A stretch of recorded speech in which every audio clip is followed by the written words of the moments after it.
First question is, do you know what racism is? No? The dictionary defines racism as prejudice, discrimination, or antagonism directed against someone of different race based on the belief that one's own race is superior. We will talk to people from multiple time frames and show how racism has evolved. 13th Amendment abolishes slavery. Plessy versus Ferguson, separate but equal. Founding of NAACP. U.S. troops invaded Mexico. Birth of a nation. KKK activity peaks. 9 blacks accused of raping a girl. Threatened march on Washington. White mobs in Detroit murder 34 blacks. Jackie Robinson enters MLB.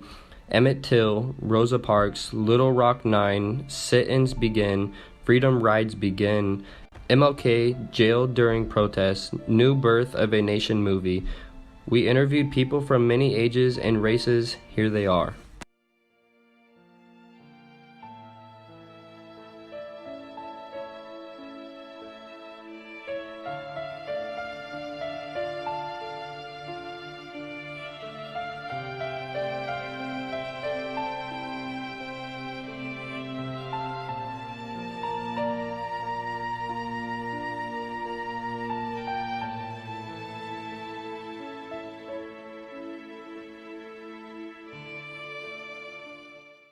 We were just people. We were sailors. And that was what was important. Racism is... Generally, it is believing that one race is superior to another or another race is inferior to another. Is someone who hates another race, I guess, because of their skin color, just because they're a little different. They think they're better than everybody else. Racism to me is hatred against people who are different than you.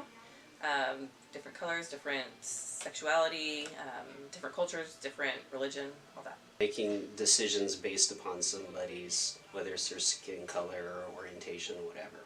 Right, just making some decisions and judgments for that matter. That it's any wrongdoing against a certain group of people by another group of people. Okay. Racism is like somebody that just do not like you because you're from a different color, especially black, Chinese, you know. Racism would be treating somebody differently because of their skin color. A bunch of hatred. White people don't like the black people. Uncalled for belief that because their race is different from you, they're not as good as you. Something in different colored people, which is too bad because they're all God's children.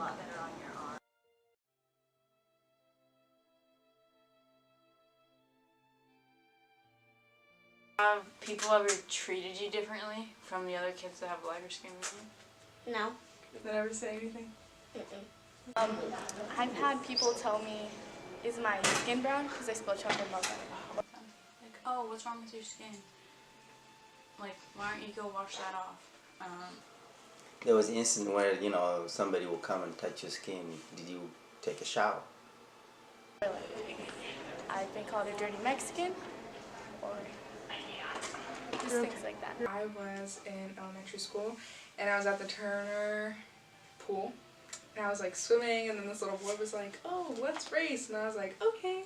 And then I beat him, and then he was white, and then he got mad, and he's like, oh, well, the only reason you won was because you're a wetback. And I was like, what? And then he spit in my face. My first experience with racism was probably in grade school when, like, kids would, like, call me and my brother and my sister, they called us, like, niggers, and we didn't know what that meant. And so, like, we would go home and he would ask them, like, what does that mean? Or, like, why are they calling me that? Like, why aren't, like, are you one? And with my dad are probably the first experiences. Like, people giving double looks, or, like, walking down the street with him and then people moving, like, to the other side. Or, like, walking down the mall and then people, like, grab their kids. Like, one time I was checking the mail, I had a big tattoo on the side of myself, so I had a cut-off shirt on, and I went, this lady drove up with her kid to the mailbox, drove up right behind them. I probably looked kind of like thuggish or whatever. And anyways, she had like her 10-year-old kid in the car. And I remember this really bothered me because I got out of my car and then she opened her door. She was parked in front of me. She opened her door, and as she opened it, she looked back and she saw me, and she like looked like scared. And she like closed the door, and then I'm like, okay, that's really weird. And she like sat in her car, and I walked next to her car to like go to the mail, and then all of a sudden her kid like jumped in the front seat, and then he like locked the door right there, and then she locked. I could hear her push the button, and she locked all the doors. So my mom is from a different country. She's from Chile, and she came to the United States when she was 20. She has a very strong accent, and it's really sometimes hard to understand her. But people, I've witnessed people think that she's less educated because she has an accent. And so as a child, I always saw people treat her differently. But she's a very educated woman. She has her bachelor's, she has her master's. She's a very strong woman. But that's one of the things I really impacted me as a child, seeing people treat my mom differently just because of who she is as from her culture and for her the way she talks. We like you brothers playing basketball, but we don't like you hanging out with our women. Having your dreads, they call you a mop head. Oh, that ganja smoker. Why'd you go back to Africa? You know where the airport is. All those sort of things. But you just don't let it ruin your day and your moment, and just kind of, anytime you get an opportunity, try to educate them and lead by example to show them that we're all one people. We were at some restaurant, and an African American family walked in, and she goes, oh, look at the colors. And I just remember going, Grandma, shut up. What are you talking about? But that was a different generation. See, I never saw my first black person until I was in high school. That's crazy. Yeah, and so that was introduced to a bunch of people, and one of them happened to be black, and I'm going, okay, another kid, so I was not brought up with any prejudices. So I did not form any, unless I formed any on my own, and it was like a jerk is a jerk no matter what color they are, You might be between a Filipino or a black American or an American Indian. We had no race. No, it's just a culture shock, I guess. And I think the area that we live in isn't really helpful with it, especially when I'm the only black kid in life. I think it's definitely harder to deal with, and I think that a lot of people don't realize that, and that's where ignorance comes from. That's where racism comes from. I live a pretty sheltered life as far as races and stuff like that. I mean, you look at our population here at this school, I would not say we're very diverse. I don't see a lot of it here.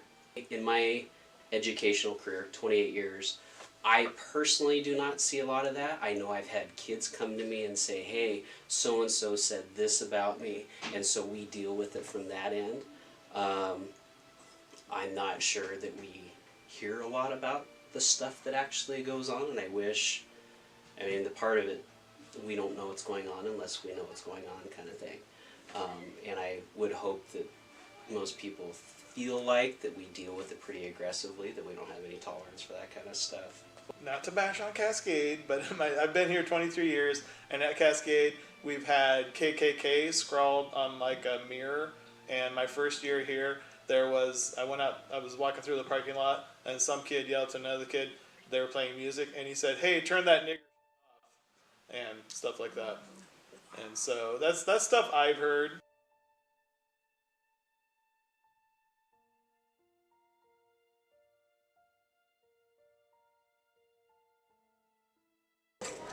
It's gotten worse, because, I don't know, we're just getting older and they understand it more.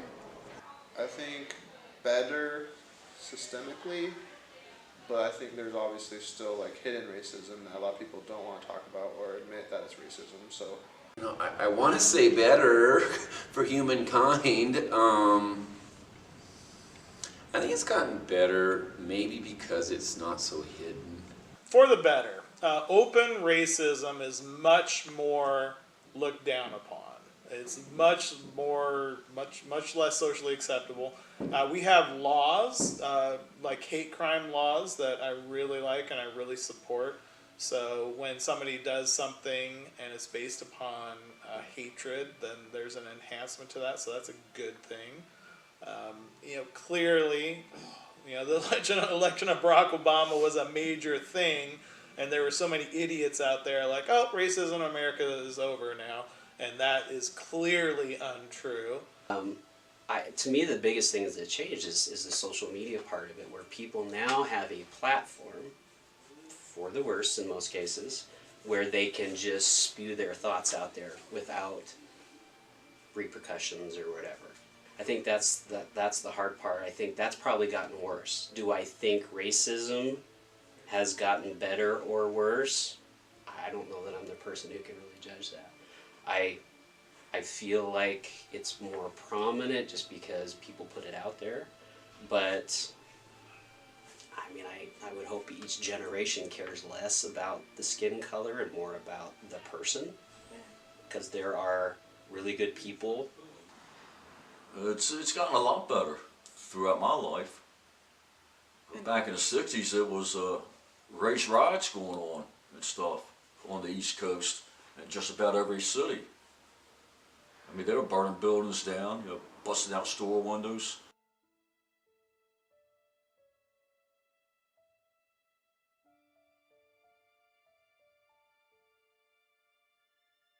My grandparents came over, and how my dad came over. I don't like how I feel about it is like, I think anyone should be able to come over. Like, I don't think that people should be put over there just because of their skin color or just because of like the way they look or stuff like that.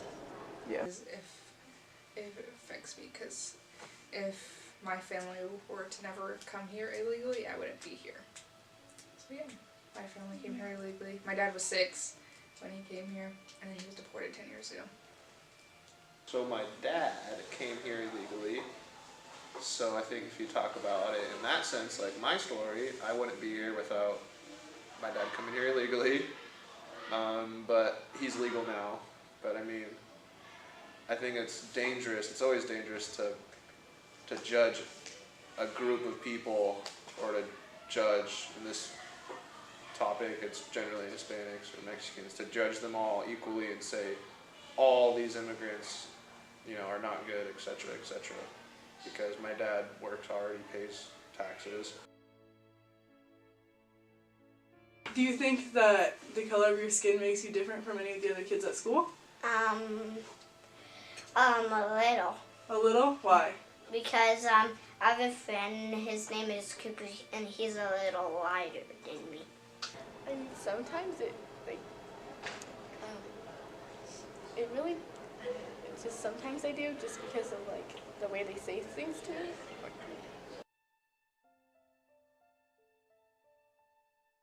People aren't born racist. They're taught to be racist, and they're steered in that way, and they're like, this is the right way. No, you're superior because you're white. No, that kid is lesser than you. You're better than that kid because they see black people, in this community, the way they dress, automatically trouble, criminal, all these labels just thrown out, and they accept it, even if they have no criminal background, and so you run into a situation where you get uncomfortable being in certain places because everybody wear tie and suit and they're talking to each other, and you just kind of don't fit in there. You're just not comfortable. Yeah, it's just, you feel this resistance, you feel this uncomfortable in this area. And that's why you find some of the brothers, it's they're 1 or 2 or 3 together, at least you can talk to each other, just to make the environment comfortable. All right, let's get it.